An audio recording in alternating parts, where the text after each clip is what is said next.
let's hear the intro to this talk. And I think you will see why it has caused a bit of a kerfuffle, a stirfuffle, you might say. If you're me right now, I just said it. Persecution. To overcome his fear and speak up. Mm-hmm. Often in lands where our work is banned, lies and propaganda are spread to justify persecution.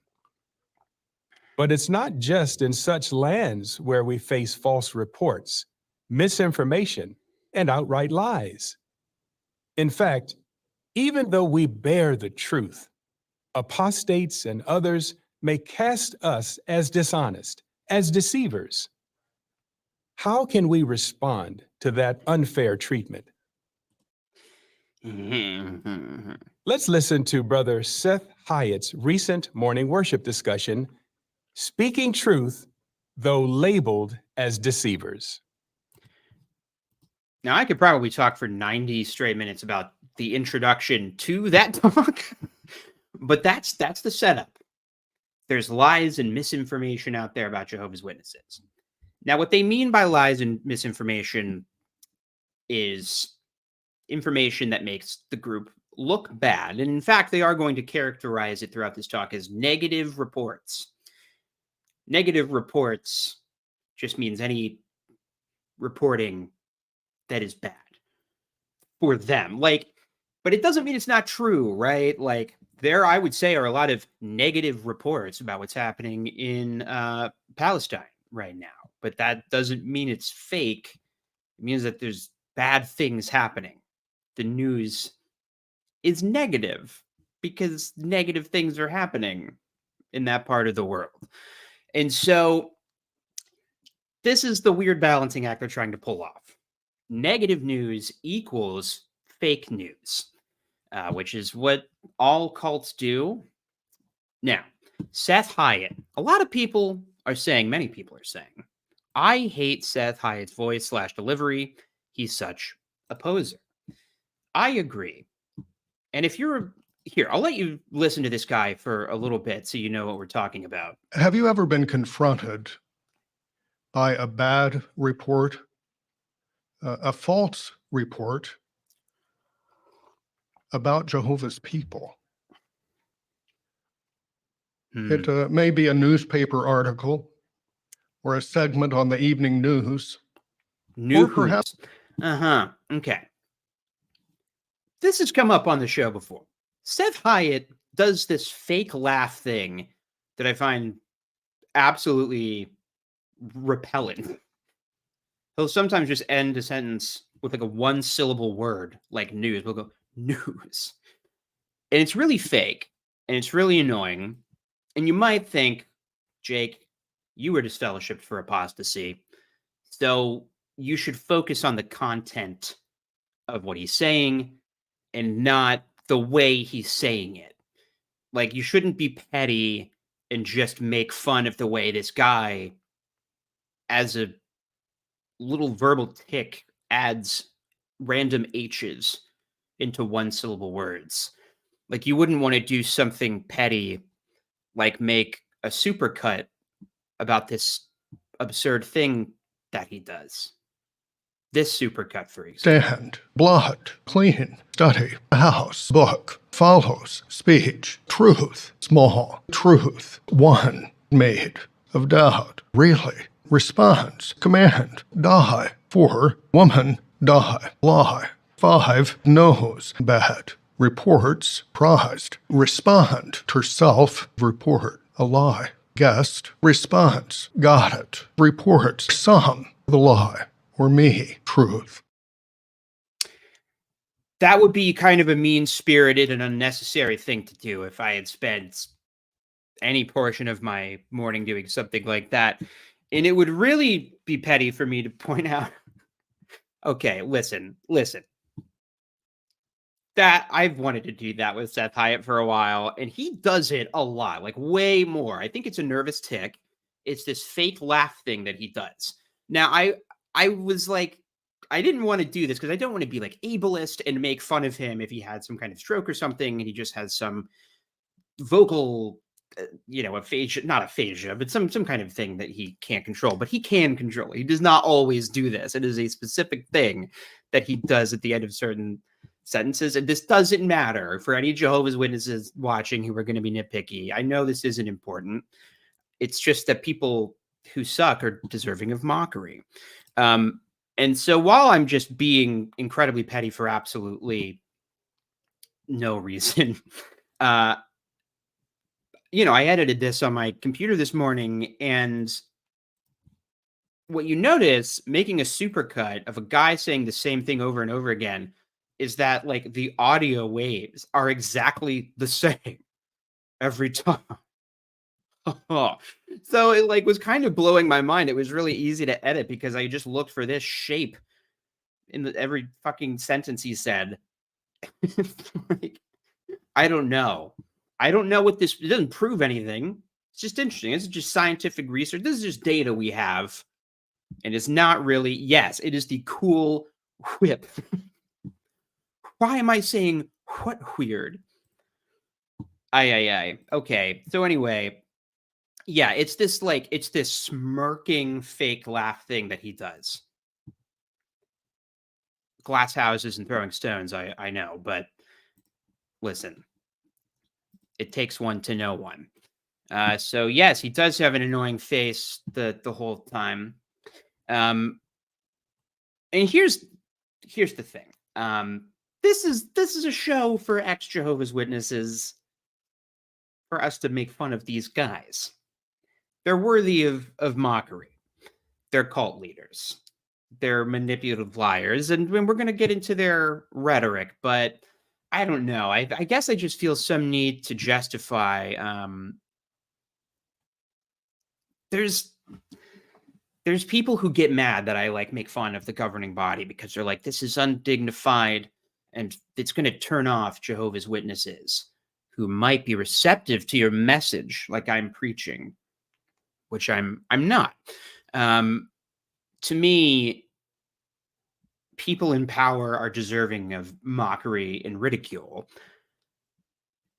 when they've earned it, and I think they have. And I think, I don't know, it's fine. Sorry, this is like the worst stream of all time. I'm not being super coherent and articulate, but hey, you got to admit that was funny.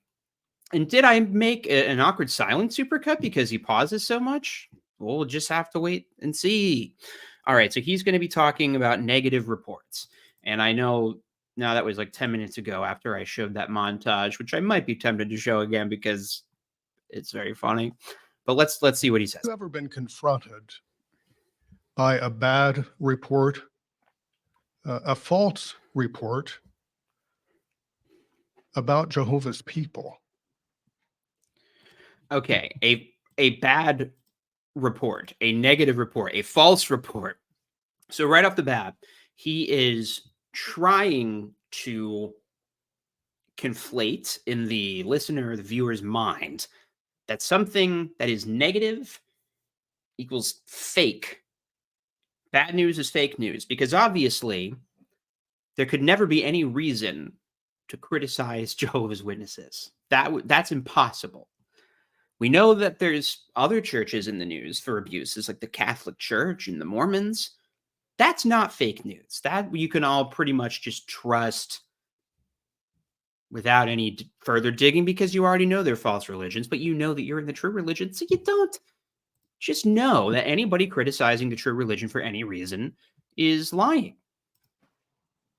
It may be a newspaper article or a segment on the evening news, or perhaps some subject is brought up in the ministry.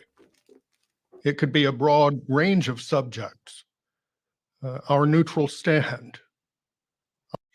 Okay, so he's also priming the viewer for the sorts of arguments, the sorts of criticisms that they're going to vaguely hear about in the news. Like witnesses, I know when I was a witness, I pretty much actively avoided news that I thought could even possibly get me close to apostate information.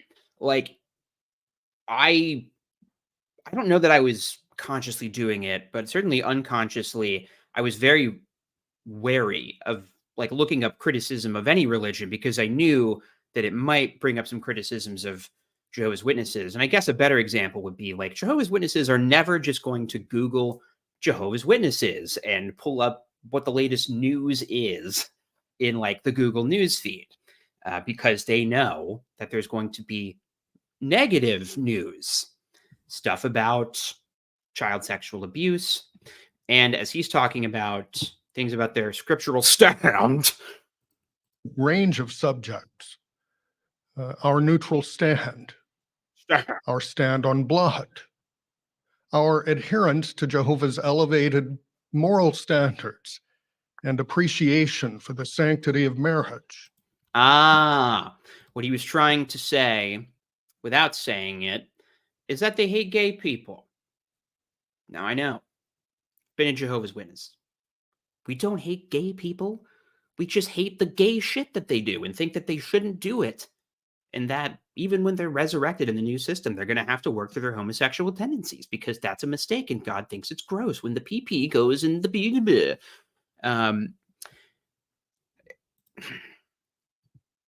I find this shit so cowardly. Just say that you don't accept LGBTQ people in your religion. Just say that. Don't fucking go like, we just love the Bible standards of marriage so much. Just love marriage and the Bible standards.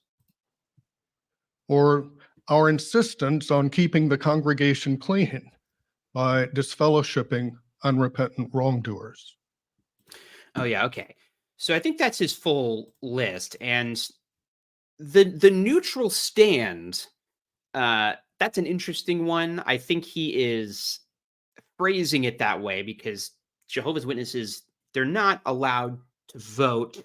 They're not allowed to get involved in politics. Now, of course, they are politically aligned with most evangelical churches. I mean, as he said, they're against gay marriage. If you know anything about witnesses, they're against abortion in any instance.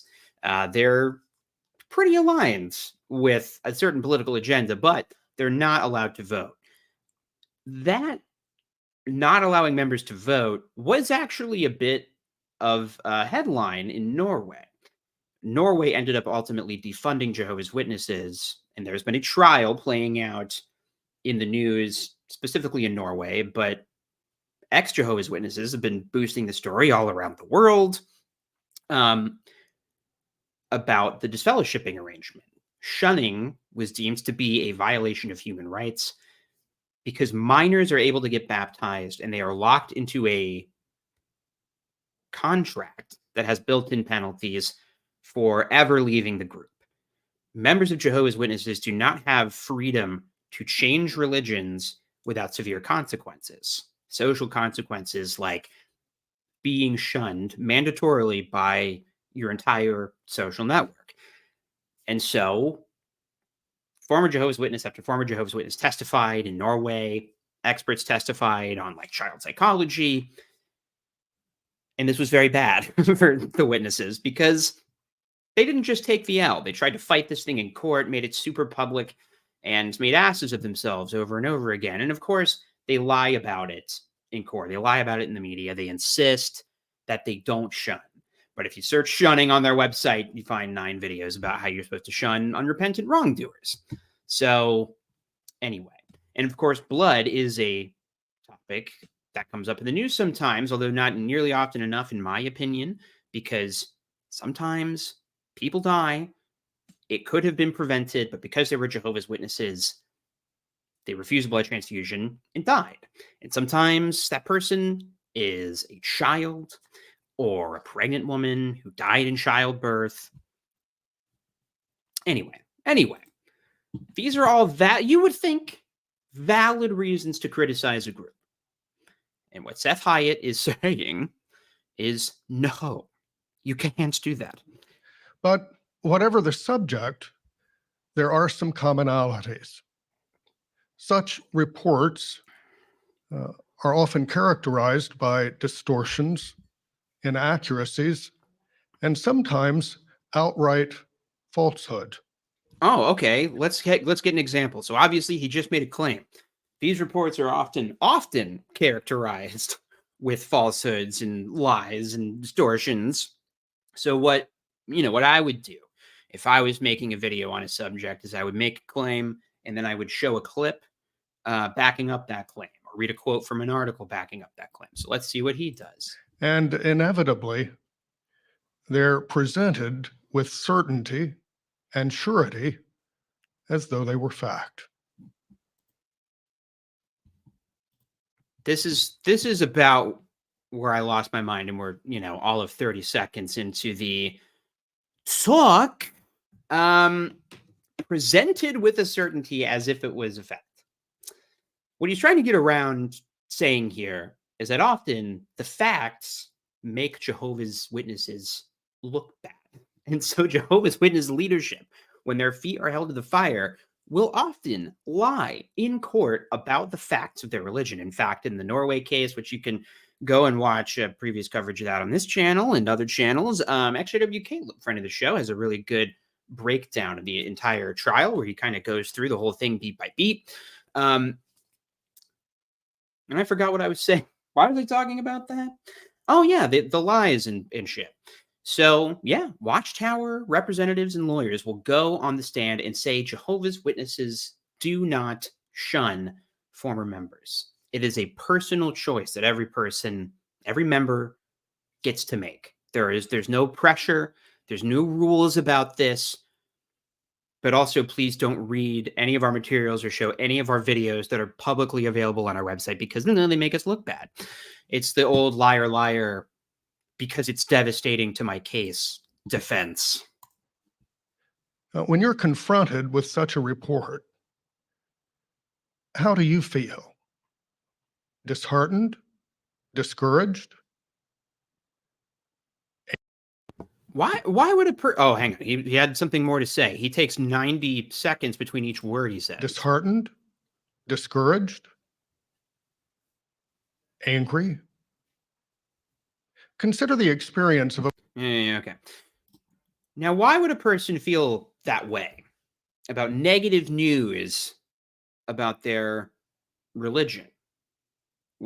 Might they be mad that their religious leaders are speaking in vague terms about what some reports might be saying or often say, and then they read one of these reports and realize, wait a minute, this doesn't seem like fake information at all. It seems like objective facts that were presented in a court of law or by journalists and reporters from people who know what they're talking about.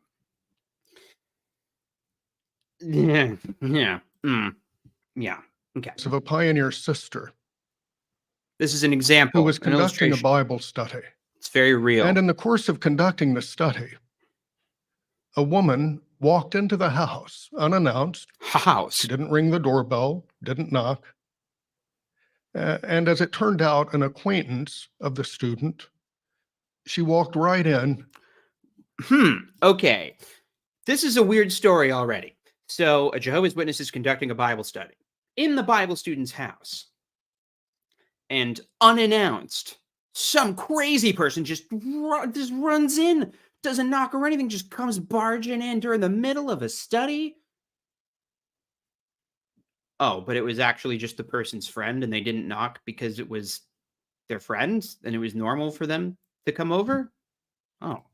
Interrupted the Bible study, and in her hand was a book written by a man who at one time had associated with Jehovah's people. Ah. The woman said to the student, "You need to read this book." Very realistic circumstance. It almost definitely happened exactly this way. Who among us haven't been conducting a Bible study and a random scary apostate burst through the door like the fucking Kool-Aid man with this little guy? Oh, you thought I wouldn't bring my copy of Crisis of Conscience. I don't know why you thought that, because I did. It's right here. This is almost certainly the book that he's talking about. All due respect to Rolf Peruli and Lloyd Evans. I don't think that was the book that somebody was screaming and banging down the door and breaking through the window like a SWAT team to get the Jehovah's Witness to read. And this, of course, is the most famous and the most devastating ex-Jehovah's Witness book. It is written by Raymond Franz, who is a former governing body member. I should say. He passed in, I think, 2010, something around there, maybe 2011. But yeah, he left. The book is called Crisis of Conscience because he was a witness who worked his way up to the top, and then realized, hey, wait a minute. I think this isn't true. He had a crisis of conscience. He didn't feel that the group was being led by Holy Spirit. He felt it was very man-made and political, and so ultimately he left because he disagreed with the rest of the governing body on something that the current governing body of Jehovah's Witnesses now preaches as being true. Insane. So this is almost definitely what he's referring to specifically, but it's useful rhetorically for him to refer to it in vague terms because it has the effect of like, oh, okay, well, if any person ever says to you, a Jehovah's Witness, that you need to read this book because it challenges your religion or proves that it's not true, well, oh no, you're going to think back to this talk and realize, oh my God, it's just like the example Jehovah was warning me. He specifically said it was a man. Otherwise, I would have mentioned Amber Scora and Allie Miller, who wrote excellent memoirs. This is if you're a patron, I posted a long but still unfinished script I have for this video I wanted to make for a long time, and just stuff like this keeps coming up about like, our Watchtower stories made up.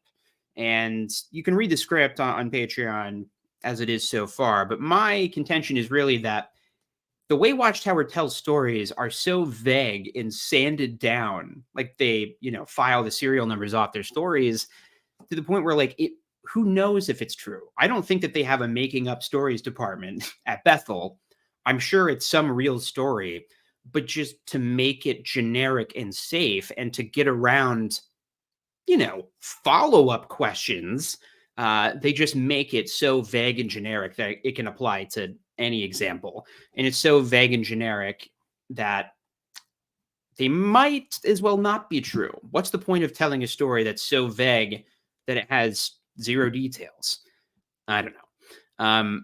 I think Hyatt was a horse that got bippity boppity booed into a human body and never got turned back to his real form. He has human horse vibes. You can get Crisis of Conscience free in podcast form. Yes, it's on.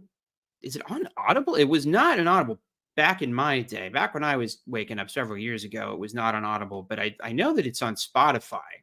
Now, it's literally just some guy reading it. But I know that I listened to parts of it that I was able to find online. I've always wondered about the ethics of like releasing a well-done audiobook version of it, but it just seems like not worth it. I mean, it's not my book, but SoundCloud for free. Very nice. Thank you. I didn't even practice. I don't know if this is coming through, but I didn't prepare that much for this stream other than having a lot of feelings and emotions and making a couple of supercuts. Okay, so this scenario that he paints is obviously absurd, and it makes the person, I don't know, questioning Jehovah's Witnesses seem absolutely insane and evil. Like, oh, there's this peaceful Bible study happening, and then boom, the door just flies open, bursts into wood chips, and an apostate comes in holding a book like, you have to read this because it proves that you're lying. And that sounds so scary and crazy, but this guy is saying it and he wouldn't lie to us, so it must be true. When, like, his own story, when you think about it and break down what he's really saying, is that there's a Jehovah's Witness having a Bible study with somebody. The Bible student has a friend. Presumably, the Bible student and the worldly friend have conversations when the witness person is not around. And so probably the Bible student said, "Hey, I'm studying with Jehovah's Witnesses." And her friend said, "Oh, you know they're like a cult, right?" The lady was like, "Oh, I don't know. I don't think so. They seem really nice." And the friend is worried and does some research and finds Crisis of Conscience and reads it and is like, "Oh, wow, my friend needs to read this book." That doesn't sound super scary or insidious. So he puts it another way that makes it sound frightening. Well, an interesting conversation ensued, I'll and bet. our sister found herself in the position of being cast in the role of a deceiver. No, you reverse Uno card, Seth Horseman. So this shit's disgusting. I mean, what can I say other than reverse Uno card, no you, right? Like, he is being deceitful right now. And I think it's a little subtle what he's doing, but not really. Like, let's be honest. There are, you know how crazy people exist? And and some people just suck. And that's true of people in any religion or group or community. And yeah, there are people in the ex-Jehovah's Witness community who take this stance that all Jehovah's Witnesses are evil and mean. And, you know, I would argue that most ex-Jehovah's Witnesses do not believe that or say that or feel that way, because most of us have family and friends that are in the group that we love and desperately hope that someday they'll come to their senses. They'll feel comfortable doing research. They will see something in the news and they'll actually read it, as opposed to just trusting what this stranger is telling them the news probably means when it says stuff. But what he's doing is saying anybody who challenges Jehovah's Witnesses and implies that the religion is not true is casting you, the average innocent Jehovah's Witness, in the role of a deceiver. I do not think that is true. I do not think that average Jehovah's Witnesses are deceivers in this sense. I don't think that, okay, so like, for example, I'm an atheist, right? But when people tell me their experiences with God, I don't think that they're lying. And like, I don't believe in God, but when my mom tells me how much she loves Jehovah and believes in him, she's not lying to me. We just have different beliefs, right? But she's not deceiving me. Now, in my opinion, she has been deceived. And so my motive, if I even had the ability to present information to my parents, which I really do not, my goal would be to show them that they have been deceived. And I think this is really tricky, because a constant source of conversation among ex-Jehovah's Witnesses, and I know that I go back and forth on this myself, is like, do the leaders know that their shit stinks? Like, does Seth Hyatt know that he's lying? No, I don't think so. I don't think that he thinks he's lying. And I think that the governing body believe that their religion is true. I think that they think it's true, right?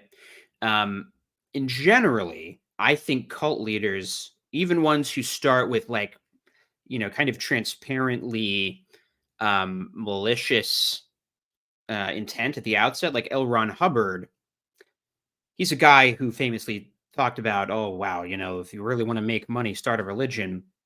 And so, people wonder, like, well, so he was just a fucking liar then.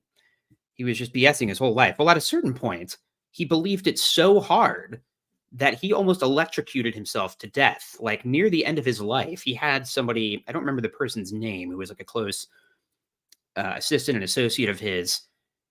L. Ron Hubbard thought there were all these engrams in his body, and he wanted himself pumped full of electricity to kill them. And so he almost died, because by that point in his life, he had smelled his own farts enough and just thought they didn't stink anymore. And I don't think that the governing body is like that. I mean, especially when you look at the people who have been appointed, like the last several appointments.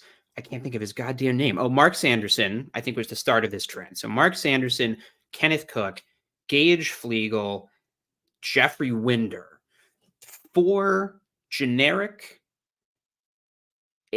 lacking in personality, bald corporate yes men. They seem to have been chosen because they do not have charisma or a personality and were just Bethel mainstays who kept their head down and did what they were told, and they worked their way up the corporate ladder. I think that, generally speaking, they only appoint people who are really, really invested and really, really believe it. I mean, how ridiculous would it be if, you're Gage Flegel, lifelong Jehovah's Witness, you've dedicated your life to the organization, your ultimate dream comes true, and the governing body's like, we're voting you into the club. Now, let's just rip this Band-Aid off. We've been lying the whole time, and your whole life has been a lie. It's all bullshit. It's fake. But good news, you're now on top. Like, no, that's crazy. I don't think that's true. And you know why I don't think it's true? Because we have a fucking book called Crisis of Conscience about a guy who was a governing body member and just made it to the governing body because he really, really believed it, right? And it was only by allowing himself to be introspective and study the Bible independently that he started to realize, hey, wait a minute, I don't think that we're being truthful here. So I think this is really tricky. I think it's tricky to say that whether or not like the deceit is intentional. But in any way, I say all of this. I know that was quite a long tangent. But his entire framing, which is the theme of his talk, of being cast in the role of a deceiver, no. If I approach somebody who's studying with Jehovah's Witnesses and say, you should really read Crisis of Conscience because it's written by a former leader of Jehovah's Witnesses, I really think that if you read it, you'll understand that this religion's not true. I'm not doing that because I think that their JW Bible teacher is deceiving them or tricking them or anything. I just don't think the religion is true. Right? Like, I don't think that people, whatever, I've beat that dead horse enough. But that's the entire theme of his talk. Oh no. Anybody who insinuates that the Jehovah's Witnesses are wrong is calling you a liar. And no, I think that's a lie. How did she handle that situation? And how did the Bible student respond? Well, before we answer that question, Oh, a real cliffhanger. let's see how the words of today's text and surrounding verses can help us to have the proper view. Look, if you would please, at 2 Corinthians chapter 6. Yeah, we can skip past this. We recommend ourselves as God's ministers by truthful speech. Well, we worship Jehovah, the God of truth. And we take delight in that. And as our Watchtower comment makes the point. Oh, Jenny really is kind of popping off here in the chat. Peanut butter.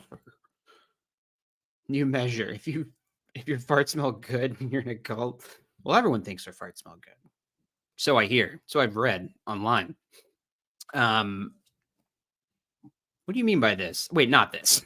That's not what I meant. Well, but now that I have this comment up here, to get, was it Ed?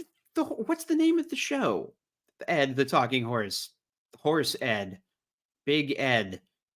No, that's the guy from Twin Peaks. Well, anyway, they would put Mr. Ed. Holy shit. They would put peanut butter on the top of his mouth and would look at it and make it look like he was talking. So your commentary is on point. Seth gets upset when negative news comes out because it causes such a rodeo. Bethel. Jenny, goddammit. Okay.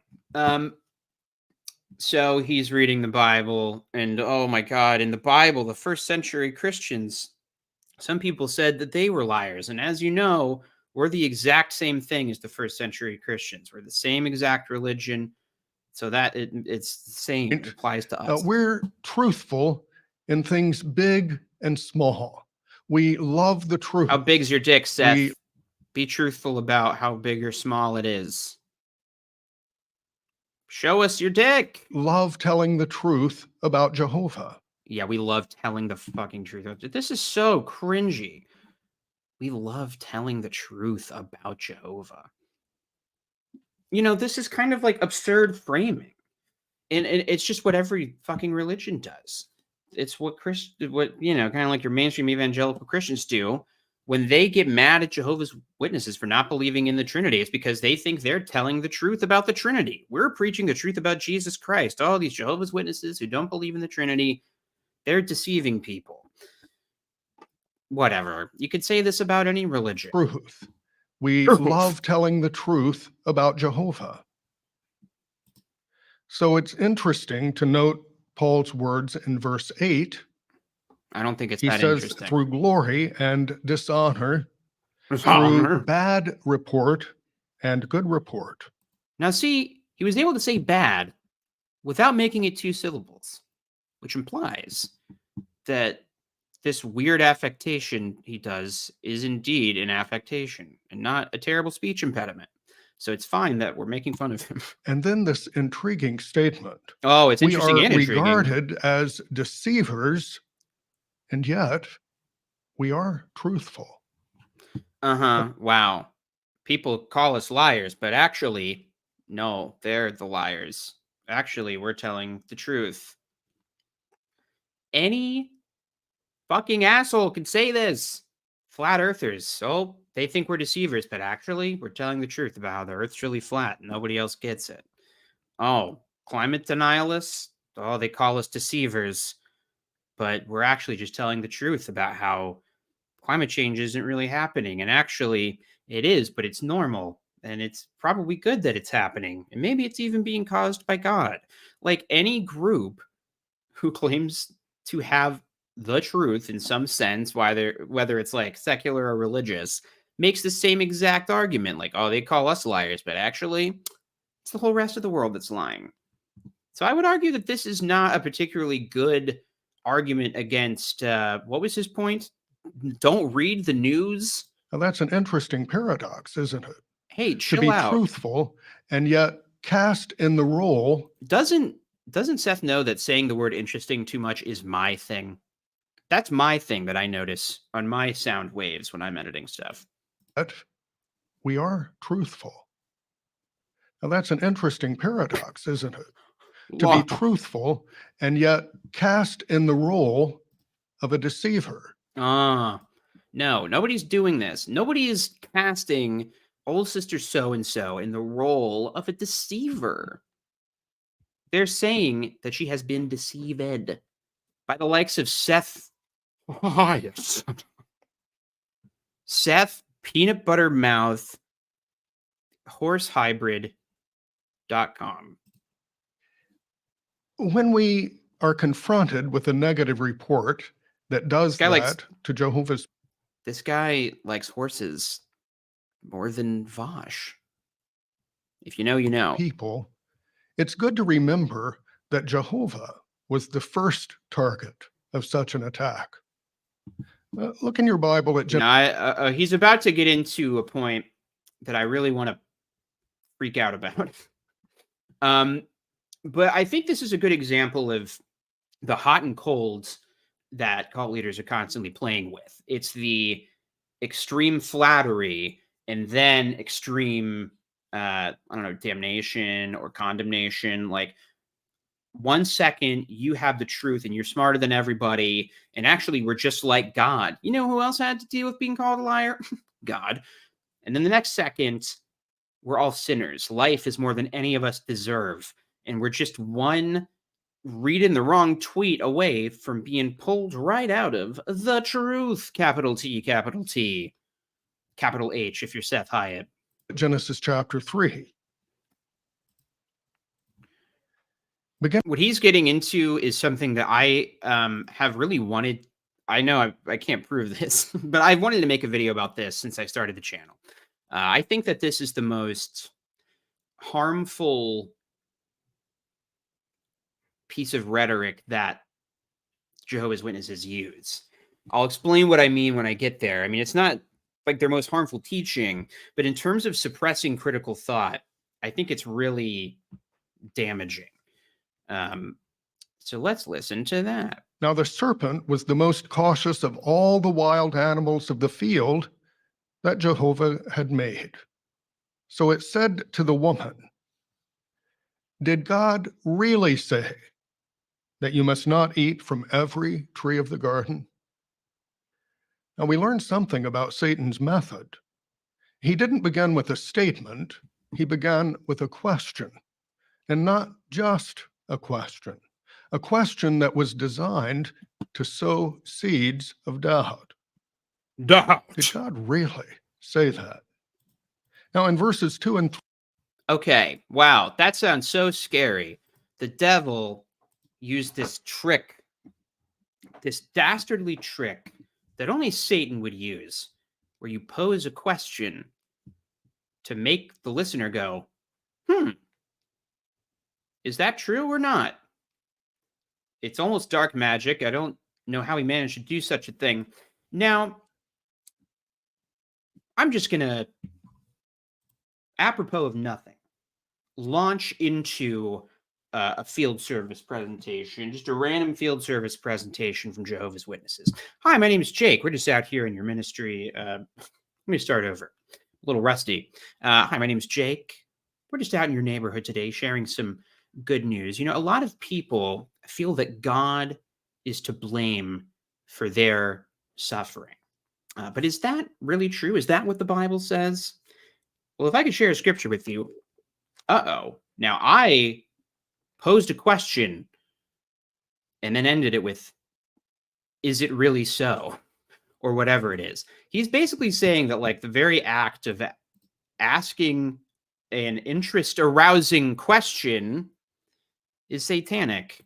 a question that was designed to sow seeds of doubt. This is so stupid, but it's so effective. My parents said this to me word for word when they had this, intervention for me, trying to stop me from doubting and questioning. And I was, bringing up some things, and they're like, but don't you know that in the Garden of Eden, that's exactly what Satan did? He said, is it really so? Jehovah's Witnesses, of course, do this all the time. Let's look up literally any fucking ministry video of theirs. I was lollygagging this morning, and I could have made a montage, and I plan on doing so. I want to make some main channel videos about this talk as well, because it's a fucking gold mine field. The minefields of gold. It explodes gold, by which I mean annoying bullshit. But I think we can just find an example of them doing exactly this, right? I mean, they all the time do the is it really so? Let's see. Initial call, suffering. I'll bet they do it here. Good morning. My name is Francisco, and this is Shane. May I ask you? Obviously, by the way, nothing culty about this. Anybody that's telling you that these silhouette cardboard cutouts who talk like AI approximations of preschool teachers, anybody suggesting that that's in any way weird or culty or extremely similar to how MLMs operate, they're just trying to trick you and deceive you. Ask your name? Ian. It's nice to meet you, Ian. We're discussing eat a a cheese question stick, that I'm many sorry. people ask about God. God? I don't think I believe in God. I didn't mean to click on this.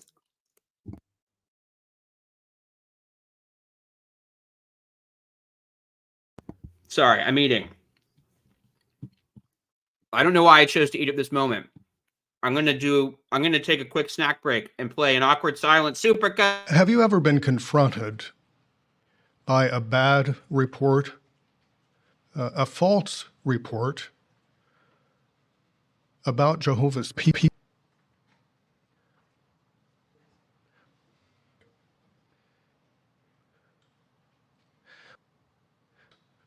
uh,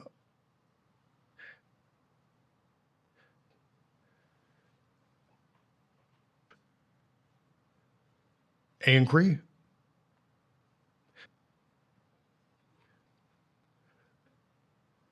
uh,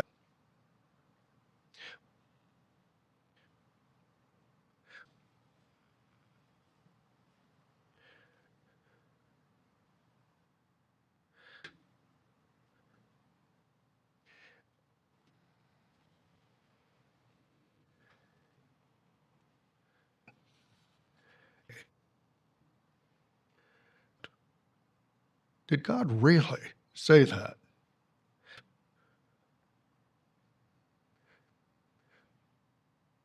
Now, that was a lie.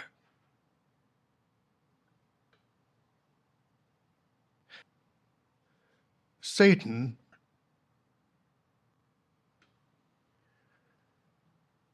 here's one.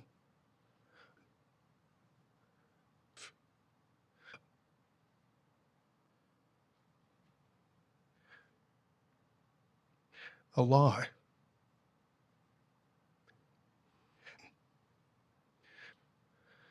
Nothing. No.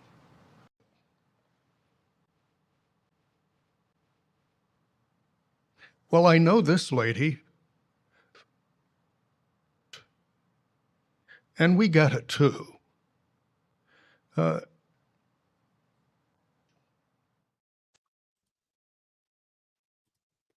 I'm sorry. I just I needed I suddenly got so hungry. I needed to eat my little snack.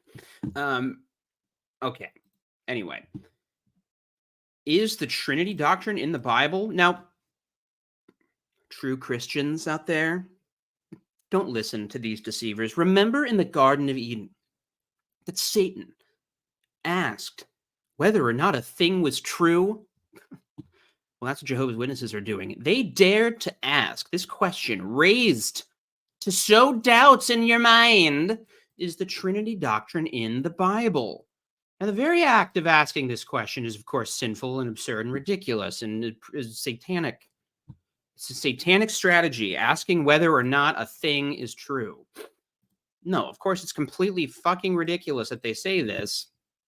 But anyway, this particular point really drives me crazy. I think it's really disgusting to essentially insinuate that anybody asking a question to just probe doubt or to spark interest, that's like satanic or evil. So even you asking, wait a minute, is this really true? Oop, that's Satan. Like, this is more than a thought-stopping cliche. This is like a thought-stopping, ever-stopping gobsmocker. I can't remember what that candy was called. I'll stop talking. Did God really say that? What a crazy Now, in thing to verses say. 2 and 3, the woman responds. Toward the close of verse 3, She has a name. It's Eve, by the way, or Adam's wife, as we call her on this channel. actually quotes Jehovah's command. You must not eat from it. No, you must not touch it. Otherwise, you will die. So she Daddy. understood the command and she understood the penalty. But notice in verse 4, the serpent said to the woman, you certainly will not die. Now, that was a lie. He's rhyming with his vocal tick. Lie, die. My, oh my. I don't know why. The lady swallowed a fly. That's my Seth Hyatt impression, I guess. 2 and 3. Command.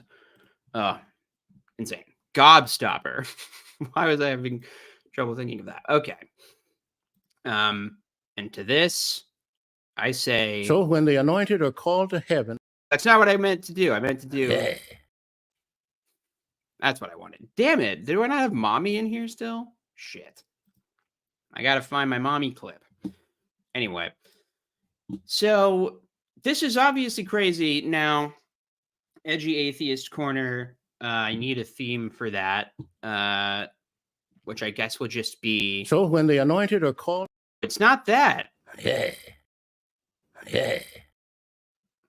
That's it. That's the Edgy Atheist intro. Okay. Well, Satan did not lie.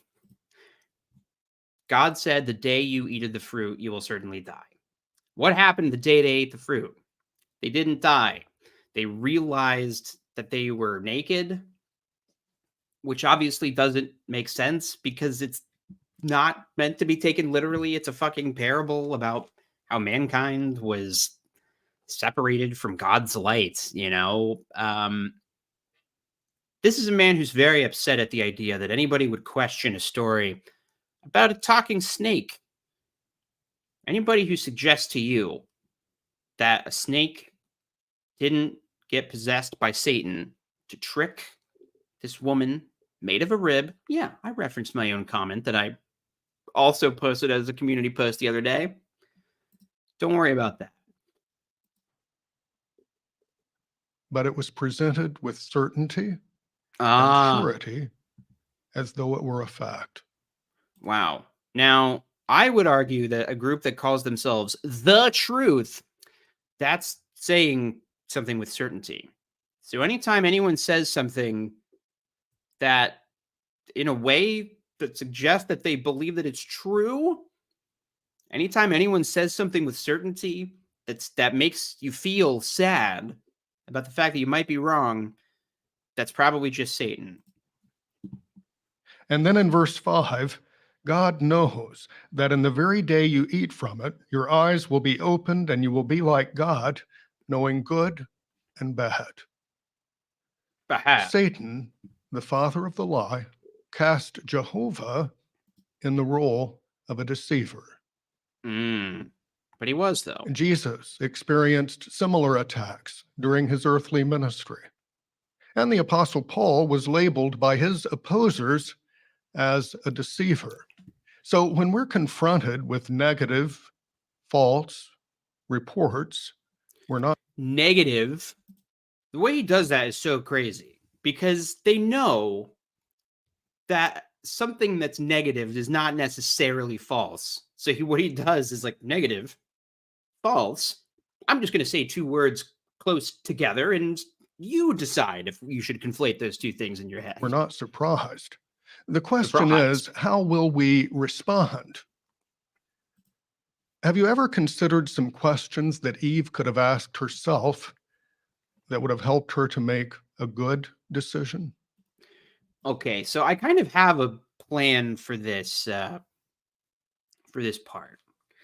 A video that I'd like to make that is far less snarky and full of cursing than what I'm doing now.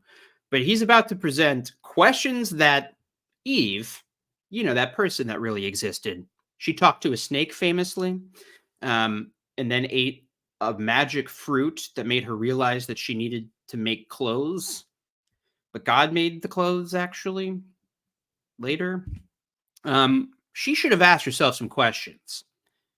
Now, he's not going to mention the question, hey, wait a minute. This is the first time I've ever heard an animal talk in my entire life. What's going on there?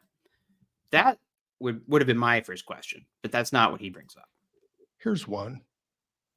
What do I know about the person who is the source of this negative report? Okay. I'm going to speed this up. I forgot that I could do that until right now, but he talks so slow. Let's put it to 1.5. So here's what I was thinking for a video, right?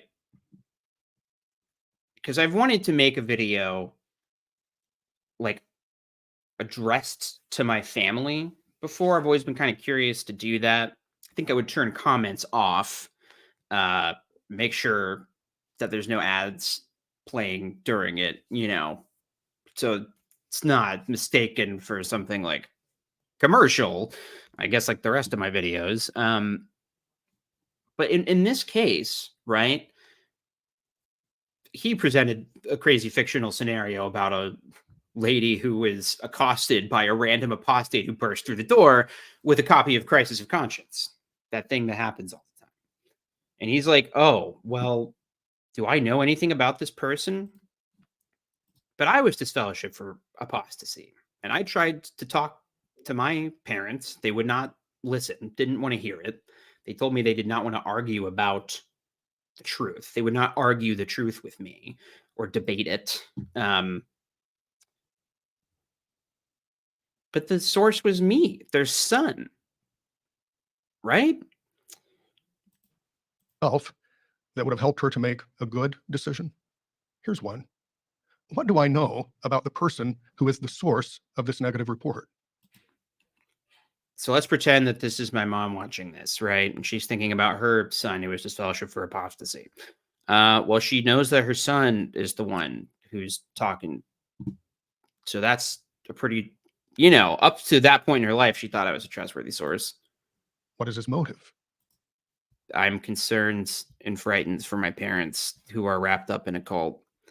And I want them to know that their leaders are withholding information from them through talks like this to scare them from ever questioning the doctrine. Does he have my best interests at heart? Yes, because I love you. Or does he have an agenda? Well, I mean, my agenda is that I think that the group is wrong, and I think that my parents should know it. But that's it. And another question. Before I accept as truth a negative report from someone I don't know, is there someone I do know? Someone I trust who I can... Hey. You're talking really fast, Seth. I'm trying to provide a rebuttal.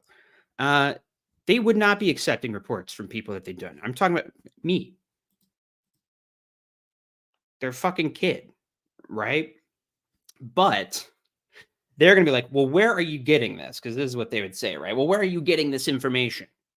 Now, a lot of my issues had nothing to do with like apostate information, by which I mean things in the news, I guess. Sorry, news. It was just that I thought that homophobia was wrong and that shunning was wrong and that the blood transfusion thing was wrong. These were conclusions that I had just reached myself. Of course, when I did start doing research, you find out that, yeah, no, this really is built on nothing. It's just not true at all. And there are scandals that the organization does not want their members to know about. And so something like the Australian Royal Commission, for example, I guess what Seth is saying is like, well, what do you know about this information? We're like, well, it came from fucking Jeffrey Jackson. You can just listen to the things he says. And some of them are lies. How do you feel about that? Discuss, But his ultimate point, as you're going to see, is like, you don't know specifically the journalist who wrote the article, which means, obviously, that you can't trust them.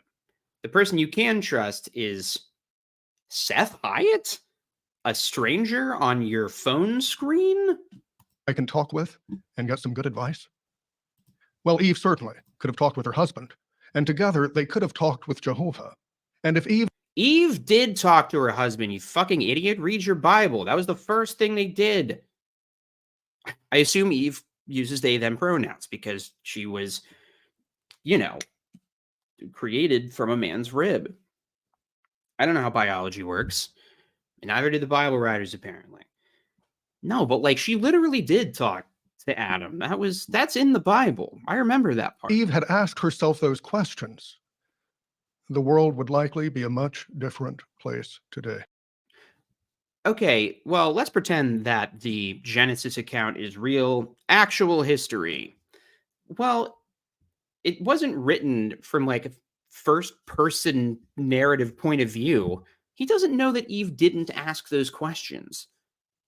Because obviously, a person might ask those questions and come to the conclusion, this actually is coming from a trustworthy source with no ulterior motive, and the information they're providing seems credible.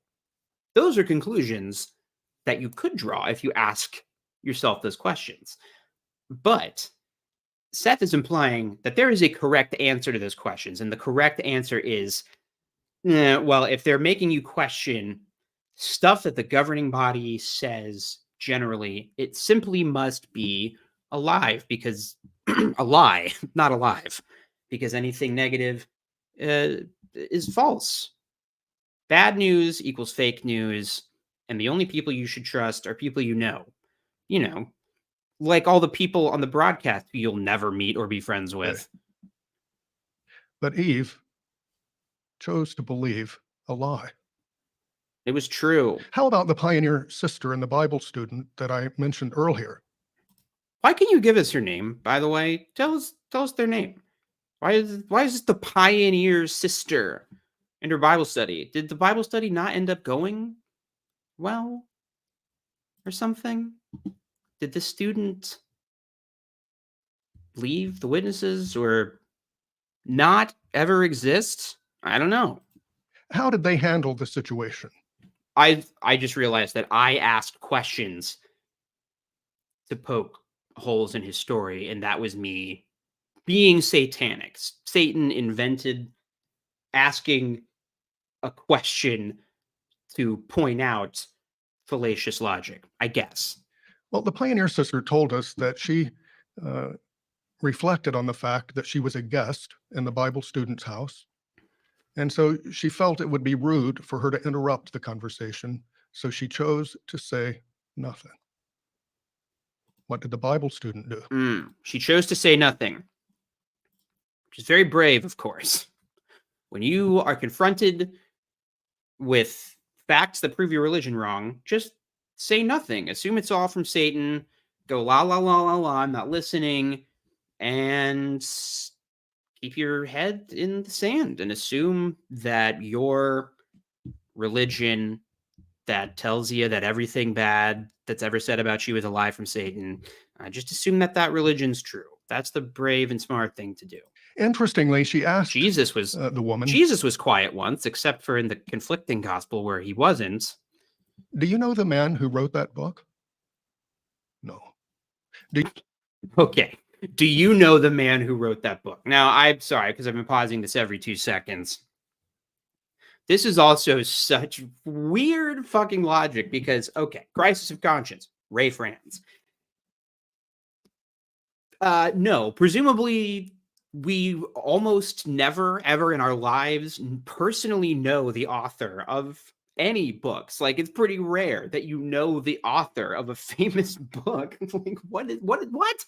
I've got some nonfiction books over here. Okay, so Heather Cox Richardson, Democracy Awakening. Fine book. It's about, times in American history where there were, like, I don't know, questions about whether or not democracy was worth saving, right? It's written by a historian. She cites her sources. I can look up her credentials. And I can read the text itself. And because I am an adult with reading comprehension, I can read that book and think, well, I don't know that it's, like, not true, but it kind of seems like kind of shallow and surface level. That's my review of Democracy Awakens, by the way. I know that Heather Cox Richardson was looking forward to my review.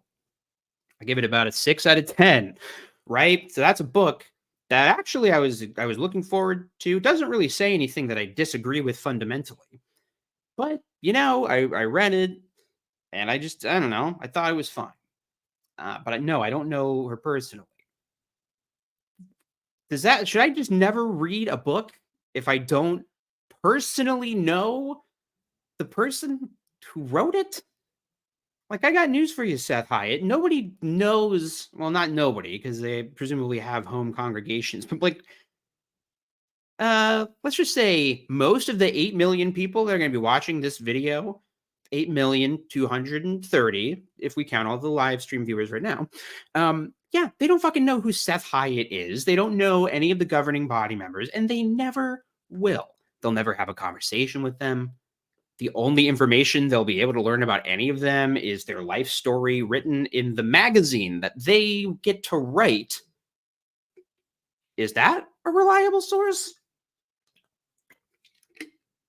This is not a standard that witnesses would apply to any other aspect of their life ever. It's insane.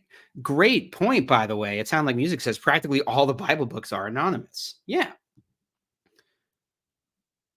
I don't know Matthew or Hezekiah personally. So I guess we shouldn't trust the Bible. Wait, I guess I agree with him. Okay, sorry. I want to listen to his points about Bo, you asshole. Stop doing that. Bo is messing with the blinds.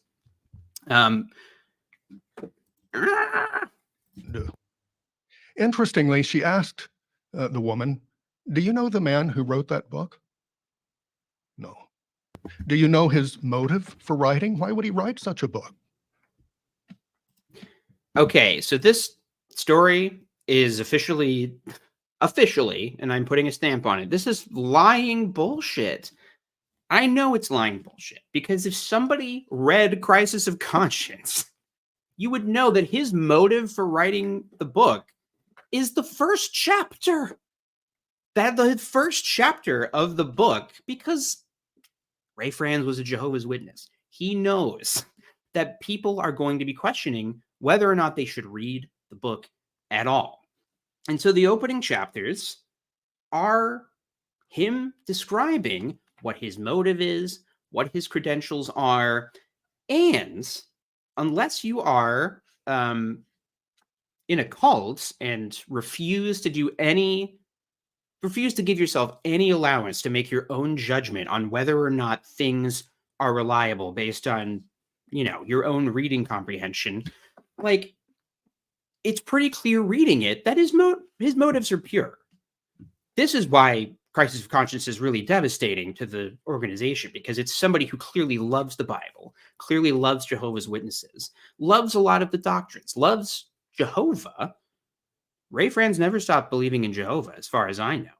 And even as a cynical atheist, when I read Crisis of Conscience, I'm like, I want to be a Christian. I wish that I had that kind of connection to God that he has. I think it's not pretentious.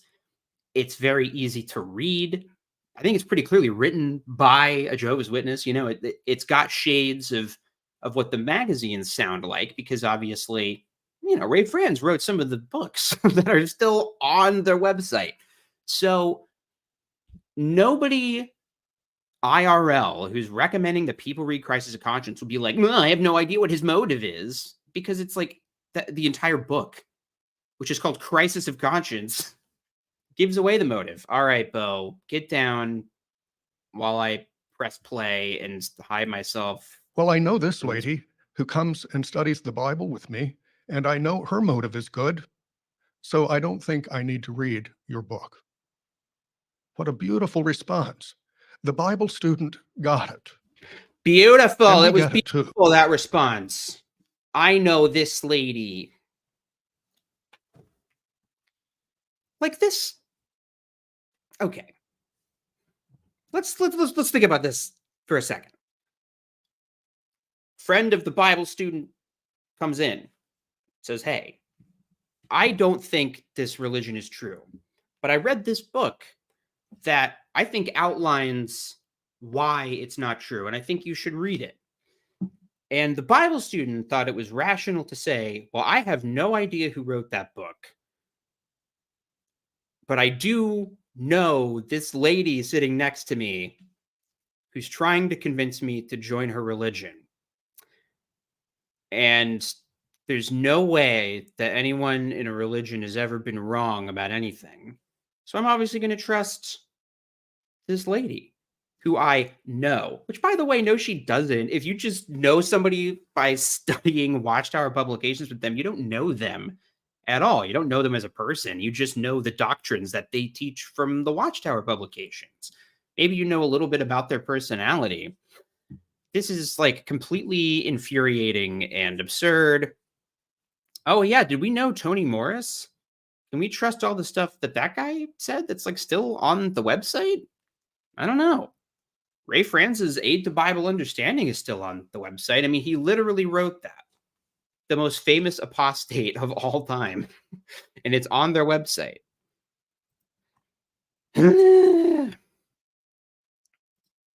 Too. We know, and we're not surprised, that we will be the target of negative reports. At times, we may even be cast in the role of deceivers. Yeah. the target of negative reports. You know, it just like assigns this ill motive to reporting facts that are happening.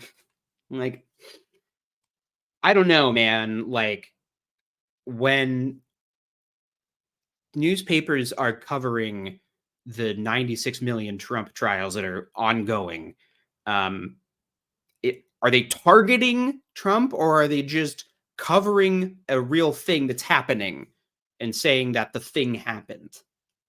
You know, like, I guess the news does make him look bad, and it kind of makes him look like a deceiver, considering, you know, he just lost a case involving fraud. But it's not that it's not true. They're just reporting the news, and sometimes the news is that Jehovah's Witnesses leadership, specifically the leadership of Jehovah's Witnesses, lie in court to avoid responsibility for their policies resulting in abuse or death or like irreparable harm, right? They would never apply this level of illogic to anything else in their lives. But that's kind of the magic of cult indoctrination. It's like you just like carve this little part in your brain that you just don't allow any of your other critical thinking to penetrate this one area. Like nothing else in your brain applies to Jehovah's Witnesses. Ay, ay, ay. And Jehovah has frankly told us that there are some who are willing to exchange the truth of God for the lie. And remember, the truth of God is whatever this guy says on his internet show. Jehovah has a favorite internet show, and it's this show. Jehovah uses this internet television program to tell you what he thinks. This is God's show, so you should listen to it. But that will never be true of you or me. Instead, we hold to Jehovah, What? the God of truth.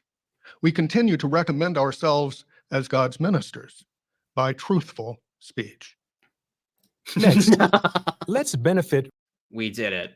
Let's benefit. Yeah. Well, that made me hate life and everything, and made me want to jump out of a moving train onto a pike. God loves this channel. God loves this website.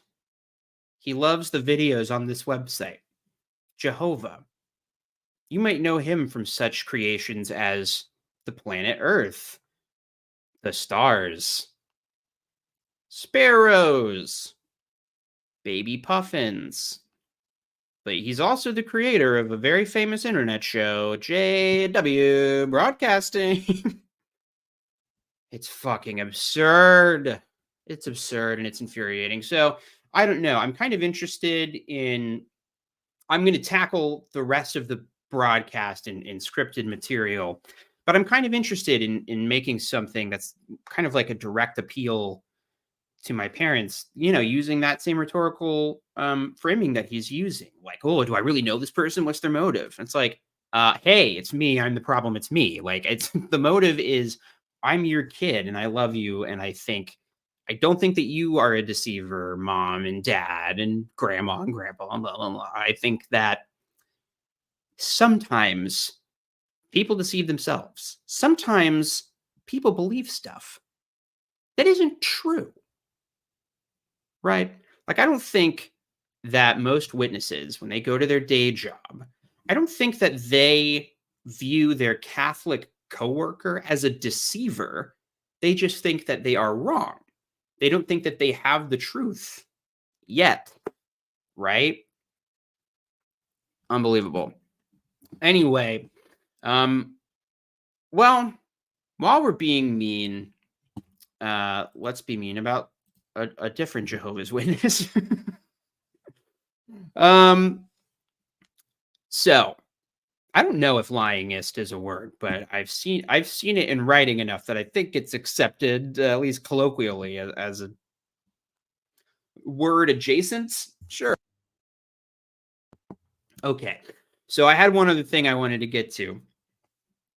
See, Jehovah's Witnesses are really not capable, or I shouldn't say not capable, but they are like stripped of their rights to examine information about their beliefs critically. They're not given the tools, and they are just repeatedly told over and over again how they're supposed to feel about anything that just seems to them like it's challenging their religion. Now, I had an interesting experience with this. Remember interviews and experiences? This is sort of like that. I put out a video. If you want examples of Watchtower literally just lying in legal documents, I made a video called Every Lie Watchtower Tells about shunning. I'm very proud of it. I put it out, I guess, a year ago, probably. It was sort of regarding the Norway trial. Watchtower prepared this 800-page document that was full of a bunch of lies to spin to the courts. Like, no. I know that it seems on our website like we're super into shunning, and I know everybody that's ever been disfellowshipped says that we definitely do shun, but just trust what we put in this one document instead. So anyway, I had a Jehovah's Witness who was very upset. They found this. When did this video come out? A year ago. Can we get more specific? December 19th, 2022. So longer than a year ago. But an interesting thing happens when you make YouTube videos is that what anybody who sees your video assumes that because they just saw it, you just made it. I get this a lot on the Lloyd video that I made. It's not a video that I would make anymore.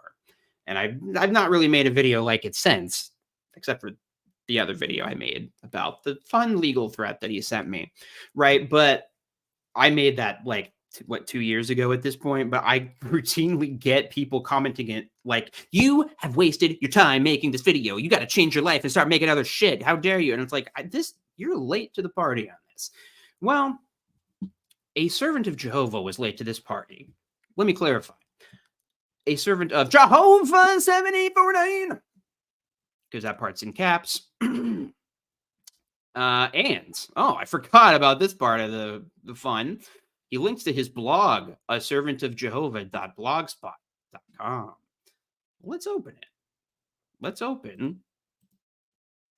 Oh, yes.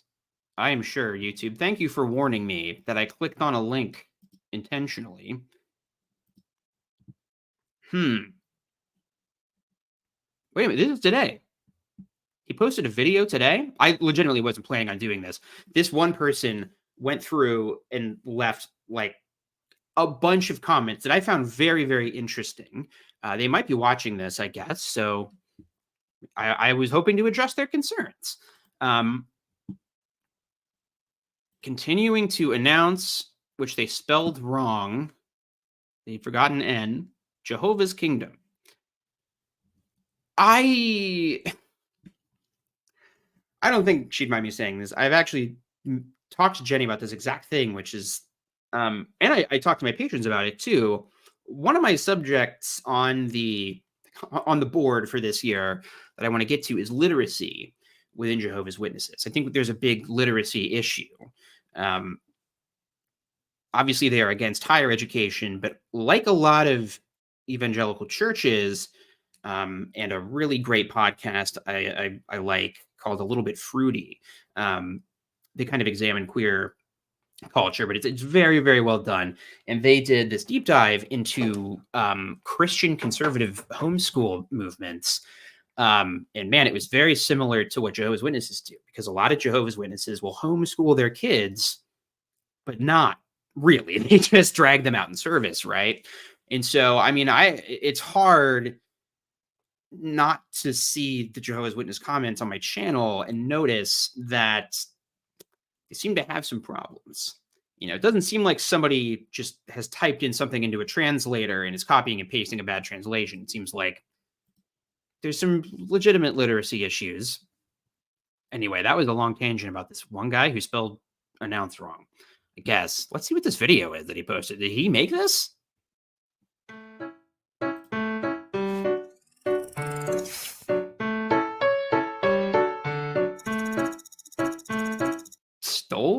Watchtower's video and then put it on his own channel? Why did he do that? I don't think he's allowed to do that. He just took a video from jw.org. I mean, it literally says jw.org at the end. Trademark. He, a servant of Jehovah. TM means trademark. It means you're not supposed to just post full videos by them. Okay. Oops, sorry. I stopped sharing my screen. What is this blog? Let's get some more details about this. So he posted a link to not jw.org, but his re-upload of a jw.org video. The mind contemplates itself? Consciousness, a Hall of Mirrors, baffles scientists by Denise O'Leary from evolutionnews.org. Oh boy. So he just copied and pasted somebody's article. Seems legit. The Atom, A Brief History. So he posted a link to somebody else's YouTube channel. Oh my God, what the fuck? The Civil War rages on? And it's something Catholic about the trans travesty? Oh my God. Hey, a servant of Jehovah. Are you okay? This is not something that healthy people do. And I'm not a physician. I'll give you my qualifications. None. My opinions. But I don't think that most people who got a good head on their shoulders and are happy and doing just fine and definitely in the truth and not compensating for anything start a blog where they copy and paste random other people's articles to try and steal shit. I hit my headphone and it started playing audio. I forgot that happens. Anyway, pretty normal behavior. I don't know why I started a YouTube channel or why I started my own website or why I'm writing a book, because apparently you can just take other people's shit and kind of just make it your own shit. So that's pretty clever. But anyway, as you can see, this is a very thoughtful person who knows what's up and knows what they're doing and is fine. He had some criticisms of my video on shunning. Now, if you have not seen this video, shame on you. It's good. You should watch it.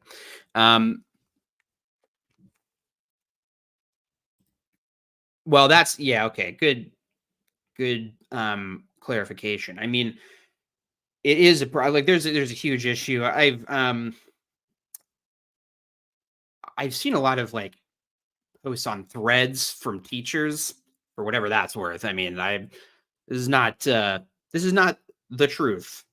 I don't know their motive.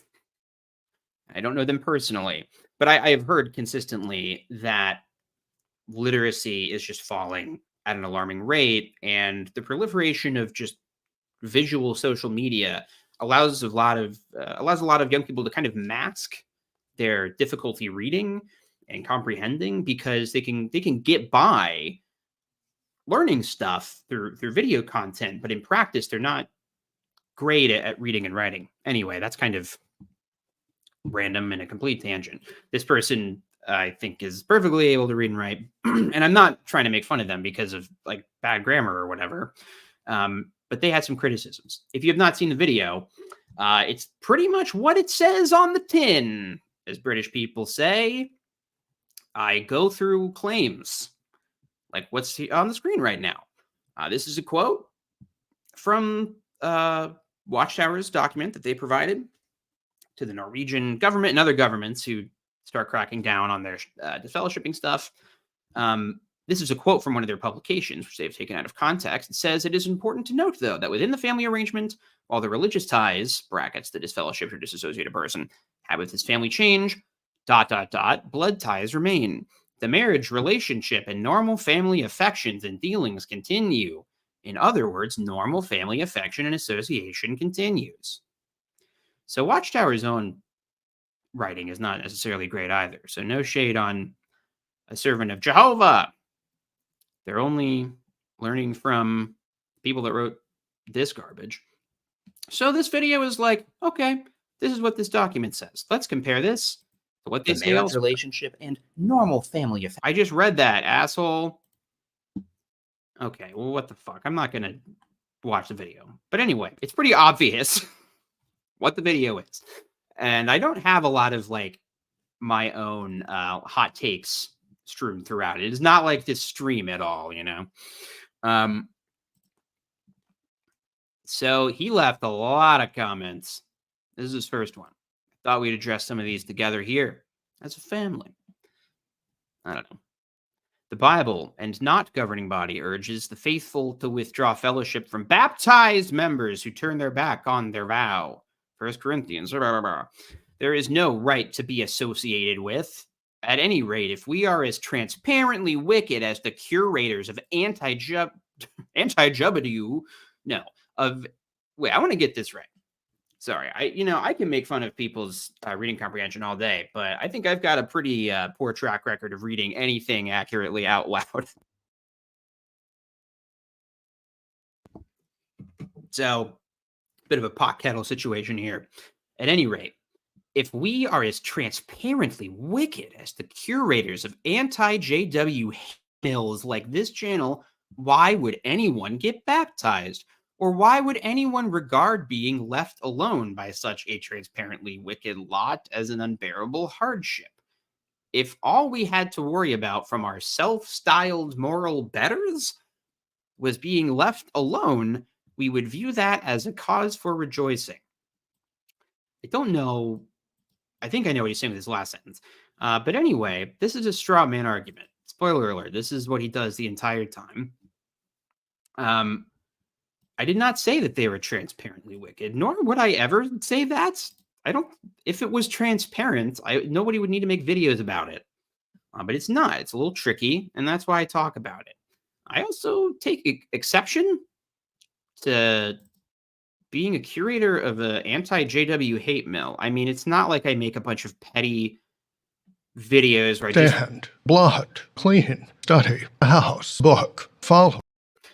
Okay, sorry, I guess point taken. But no, I mean, I think, listen, there's a balance. I think I have a lot of compassion for Jehovah's Witnesses. But I do hate when people are lied to and when religious leaders spread blatant lies to their members to cover up for crimes and avoid punishment in the court of law. I think that's bad. Okay, but his point is like, oh, if we're so evil, why would anyone get baptized? Well, this is obviously in the video because we're not given informed consent. I didn't know about all the stuff that I know now as a 32-year-old that I did as a 14-year-old when I got baptized. I did not have informed consent, right? That's the whole point. Or why would anyone regard being left alone by such a transparently wicked lot as an unbearable hardship?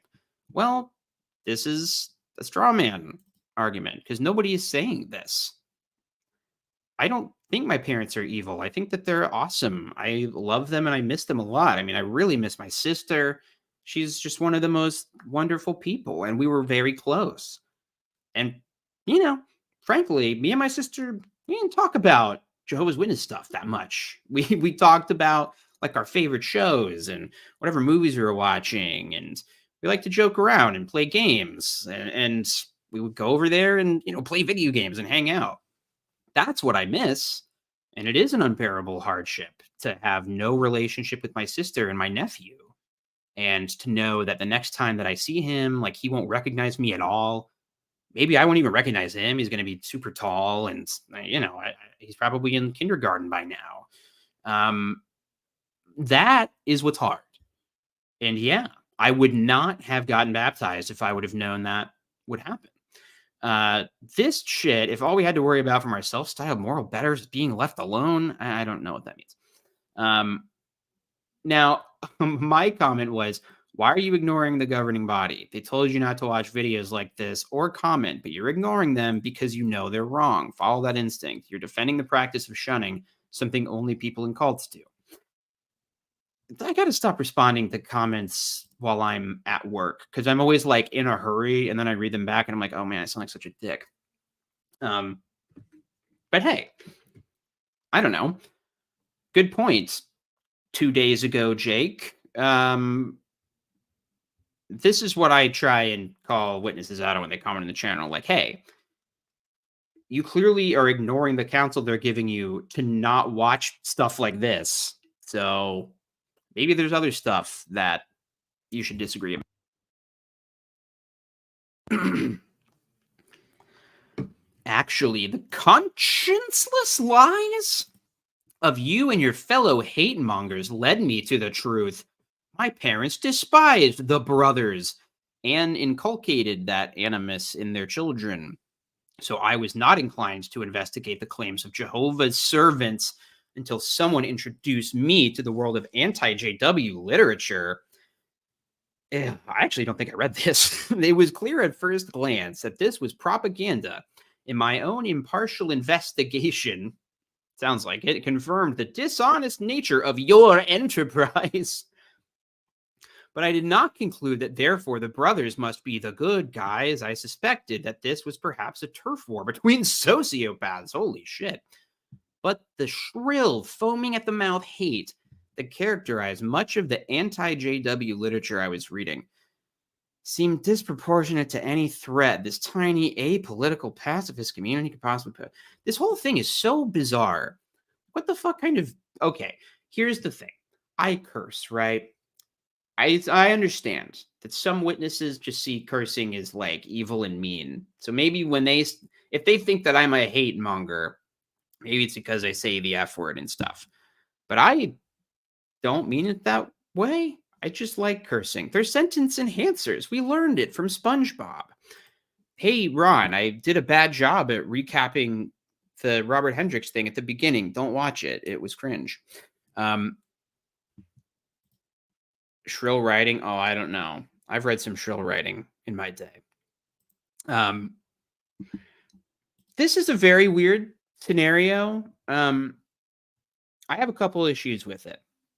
So he's saying that his parents, I'm saying his, I don't know, their parents despised the brothers and inculcated that animus in their children.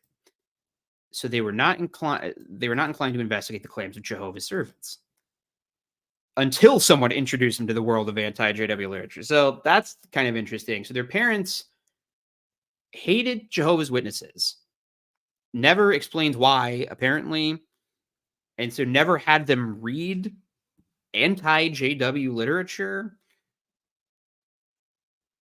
Listen, I just don't understand this at all. I mean, it's clear this person didn't watch the actual video I made or anything on my channel because, you know, the whole point of this channel is to investigate the claims of Jehovah's Witnesses. I would never tell somebody, oh my God, don't read Jehovah's Witness stuff. You'll believe it. Like, no, the first thing I do when like somebody who has no idea who Jehovah's Witnesses are finds out that I'm an ex-Jehovah's Witness, I say, just go to jw.org right now. Just like pull it up on your phone and click on any video. And so they do. And they're like, oh my God, this is so weird. Yeah. There you go. So it's kind of like projecting the Jehovah's Witness view of what apostates do on Jehovah's Witnesses. They're painting the scenario where I guess people like me, ex-Jehovah's Witnesses, don't want anyone to investigate the claims of Jehovah's Witnesses. I would say that that's not true at all. I would very much urge people to investigate their claims. The thing is that Jehovah's Witnesses don't want you to investigate their claims because they don't really hold up to scrutiny that well. And in fact, if anybody scrutinizes them at all, they paint that person as an agent of Satan. I don't know that I would describe anything that I do as literature at all, first of all. I mean, they're videos. I don't think they're anti-JW either. I'm quite pro Jehovah's Witness people who I like. But I think that some of their policies are harmful and need to change. And I don't think anybody's above scrutiny. So I do scrutinize them the same way we should anything else in life. As far as it being propaganda, I think that it's probably true, but I think propaganda is a value neutral term. Jehovah's Witnesses make propaganda. I guess you could say that I make XJW propaganda in that it is motivated to get across a point of view and to motivate action. But I think I'm spitting straight facts over here. And then he really went on a real comment bender. Now, here I was speculating about propaganda, but he's going to tell me the thing about propaganda.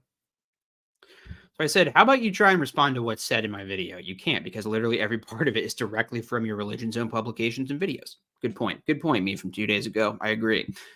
That is the thing about propaganda. It's not necessarily what is said that is deceptive, but what is left unsaid. Now, no. Like what Seth Hyatt is doing is he's leaving out a lot of information. He's like, there's news reports. They're bad. They're negative. They might say something about blood. But when you see it, avert your eyes and pray and don't investigate further because it's designed by Satan to trick you. That I would say is somebody leaving out a lot of important details. Maybe. Arguably. Anyway. So he just starts spewing things that I directly refute in the video. Because Jehovah's Witnesses do this weird thing sometimes where they assume they know what I'm going to say. Because the only impression they have of what apostates are saying is what Watchtower says apostates say. So they're like, oh, I know what I'll bet he's saying is that we value our scriptural stance on marriage or, whatever. He can't engage with what my actual arguments are, just what he assumes they are, if that made sense. Blah, blah, blah, blah, blah, blah. Wait, he said that same thing earlier. You suggest that the only reason we are here is fear of disfellowshipping, so we are unappealing otherwise. Of course, you are not going to... Okay, hang on a second. You suggest that the only reason that we are here, I think he means here, like in Jehovah's Witnesses, is fear of disfellowshipping. So we are unappealing otherwise. No, I don't think I said that in the video at all. I don't think I suggested that. What I do think, and in fact, I know I said, is that disfellowshipping is obviously a deterrent against ever leaving because, you can't leave without consequences. That's true. If you leave, there are consequences. Jehovah's Witnesses just think, yeah, but anybody who leaves deserves those consequences and should shut the fuck up about us shunning them. And anybody speaking up, didn't they hear the part where we told them that they're shunned? They're supposed to be quiet. Maybe this isn't interesting. I don't know. I thought this would be fun. Might not be true. Conscienceless hypocrisy torques me off. I'm funny that way. It is the Bible that compares religions that meddle in politics to a prostitute, not the brothers. More lies. What? Oh, I see. Okay. So in the video, well, let's watch it. I think I remember what we're talking about here. I basically mention that it's kind of hard to take their claims at face value because they say things like, we respect every religion. But then I show a clip where they're like, all other religions are a prostitute who are going to be destroyed in Armageddon. I'm like, I don't know. You could argue that that's disrespectful. And so that's what he clings on to. Me quoting an actual thing in a video of theirs. And he's like, but that's not us saying that. It's the Bible saying that.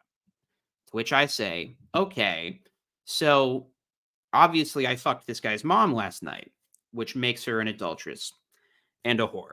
So by the Bible standards, I should be able to stone her to death, right? That would be perfectly legal and fine. And this guy's saying, no, I'm assuming he would say no. I'm assuming he's saying no, that's not the correct use of the Bible. I don't know why I made that mean joke about his mom. I guess I'm just saying you can use the Bible to justify any actions. Sorry, I just want to get to a few other comments of these because I do find it fun. No obscene Jake, keep it professional. What?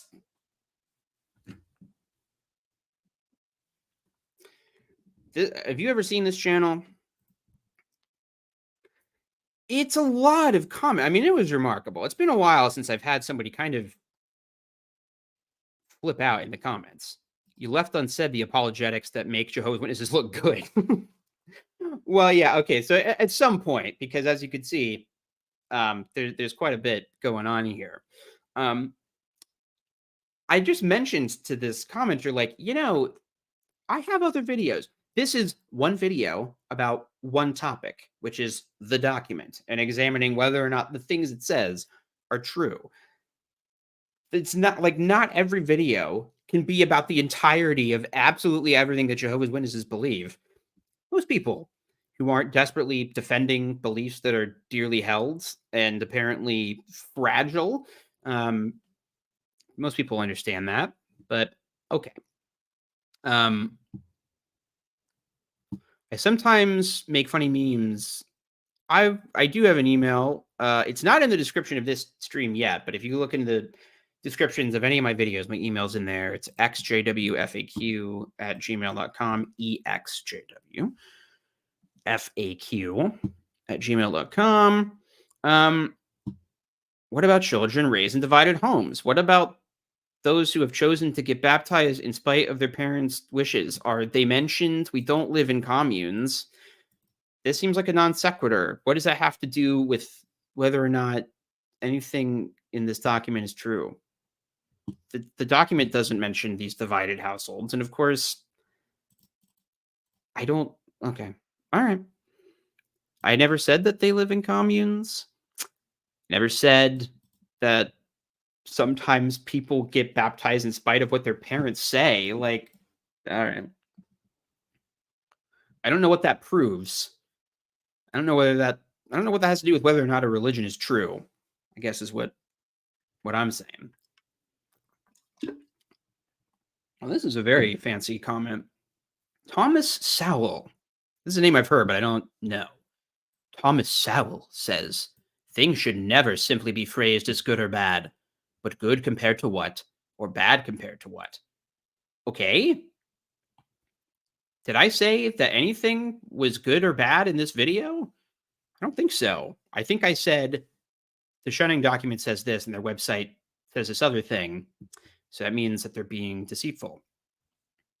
So he's talking about nonsense again. But if a servant of Jehovah had a dime for every time one of our moral superiors suggested that it is better for them to be wrong about Jehovah because all he does is send his enemies to oblivion than it is for me to be wrong about the three-headed God because he cruelly tortures those who cross him eternally, I would be a multimillionaire.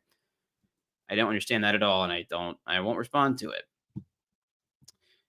All beliefs compel action, so all beliefs curtail freedom by your standard. We are all going to die. Jehovah does not owe anyone a perpetual existence. He has an agenda that is of a higher good than fulfilling ours. I have to be done with that. I have to be done with it. I thought it would be fun for me to go through these comments, and I don't think it is. I mean, it's also not going to be fun to watch this video because look at my snaggletooth there. Yikes. Looks like we had a nice back and forth here, though. Let's review this. Let's do a little debate review because apparently we got back and forth in the comments. And anything that happened more than 24 hours ago, my brain is ancient history. Okay. The only thing you demonstrated is that, like all other charlatans here on YouTube, is that you are not a good researcher and are not really interested at getting at the truth. You falsely convey the idea that Jehovah's Witnesses live in communes, so they would never have their beliefs challenged in any way, when likely the reverse would be the case. Apart from unbelieving relatives, possibly siblings or parents, the average JW youth who is aspiring to baptism would be expected to be, oh my God, Jesus fucking Christ. use punctuation. I beg you, I beseech thee, a servant of Jehovah. They have periods and commas and semicolons in the Bible, do they not? I'm not going to say the Bible doesn't have a lot of run-on sentences, but okay. I don't understand this point he's making about me saying that Jehovah's Witnesses live in communes. Definitely have never said or suggested that at all. I think what I said is that they live in a close-knit community, which is true. When you're a Jehovah's Witness, you don't have friendships or unnecessary ties with the world. You have the Worldwide Association of Brothers. I keep dropping my vape. God damn it. So, no, you don't live in a literal commune, but the community is different than commune. I don't know. I think that it might have been a shame on me situation for arguing with somebody who is rationing punctuation like there's a shortage.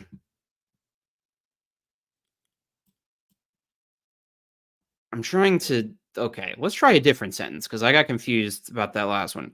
The reason why the average witness is more convinced in his beliefs than the population on average is that he has spent far more time thinking about what he believes and why he believes it and reviewing various objections to it, not the governing body's hypnosis ray. I think is how he wanted that to be read. So he says I'm a bad researcher. Here's the data he presents. Most Jehovah's Witnesses have spent more time thinking about their beliefs than anybody else. Saying that they review various objections to it more than anybody else. This month's broadcast is about how you should never review any objections to the religion at all, even if it's written by a former governing body member in a respected book. Okay. Well, that was an interesting experience I had earlier this week. Very interesting. Well, let's get into some business here. We can get to the business side of the conversation. What's a hypnosis ray? What? This is the first time you're hearing about the governing body's hypnosis ray? Ray, These are your first steps. I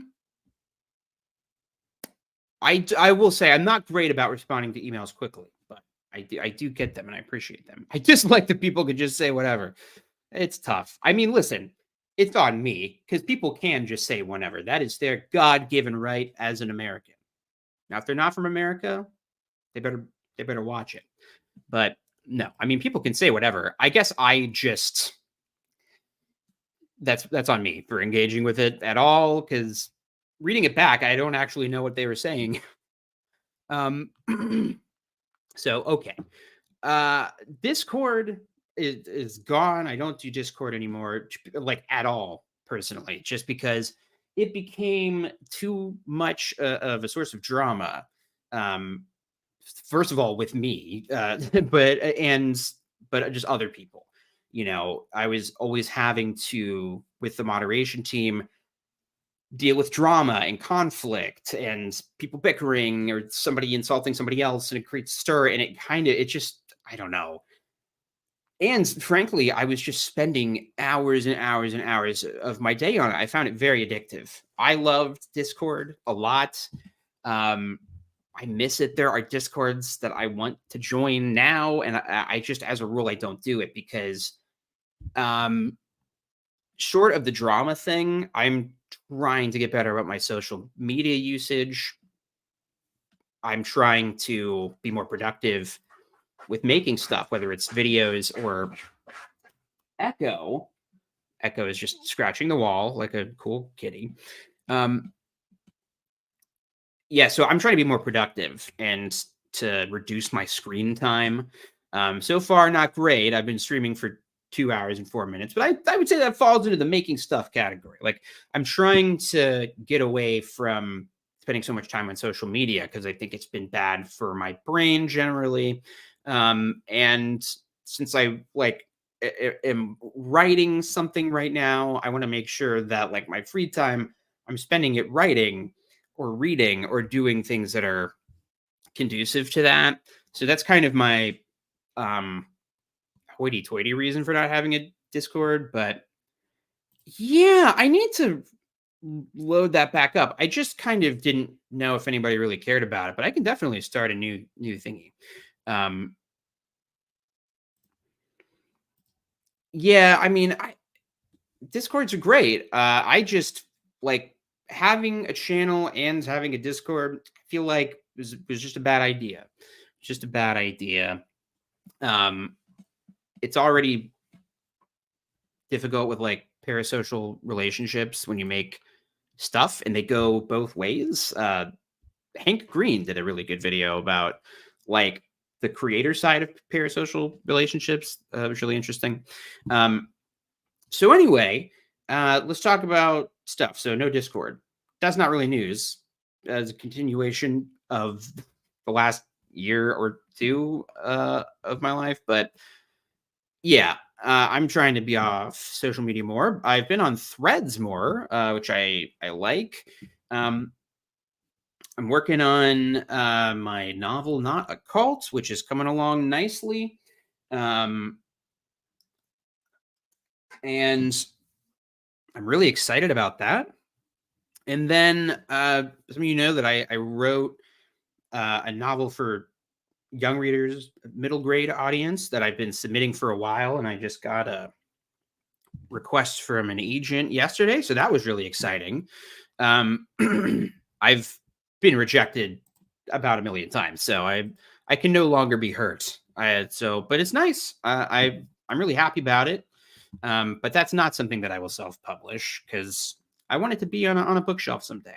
But after a year of dealing with like literary agents and the path to traditional publishing, I'm really, really liking the just going into Not a Cult, knowing like the plan is to self-publish this. So I have complete control over the process.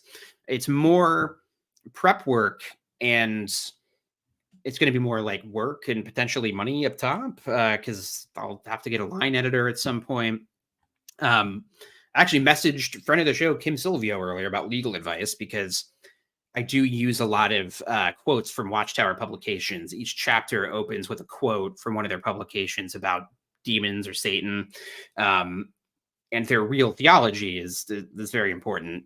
So I was kind of getting some advice about how to avoid Watchtower trying to take the book down, if they would even care. I don't know.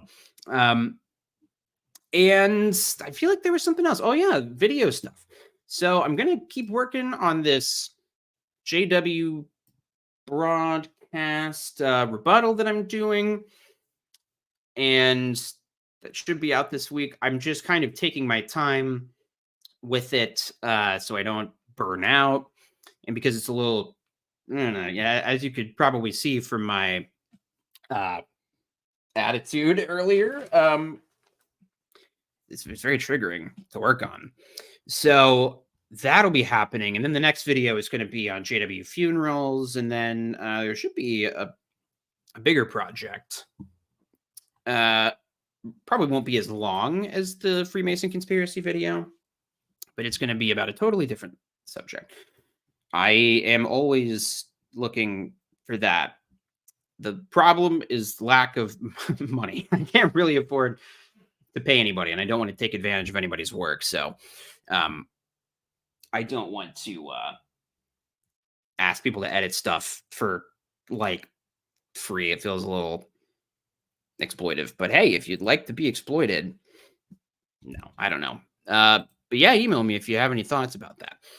So yes, you left a comment actually on my initial post about that before I got super sidetracked with 9 million other things.